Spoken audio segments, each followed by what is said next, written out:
Hello, this is Andrew with Missing Remote. I just got this Rheem smart hybrid heat pump water heater installed, and the plumber who installed it couldn't figure out where to plug in the shutoff valve, the leak guard shutoff valve.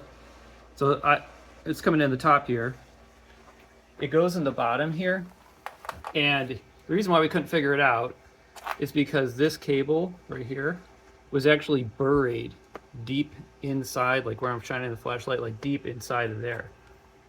And you can kind of see where, right there, where it's still kind of messed with the insulation. So what I had to do, I ended up calling Rheem to ask about it, and they told me, to just keep looking in there. And then I found it very deep inside. So I'm making this video just in case somebody else has the same problem. I just use some those pliers and a screwdriver to gently kind of pry it out of the internal tank, and now it is connected up.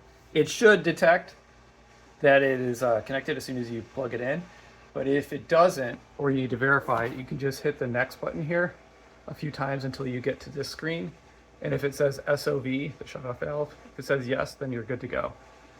I hope you found that useful, and hopefully save you some time and a call to Rheem. Cheers.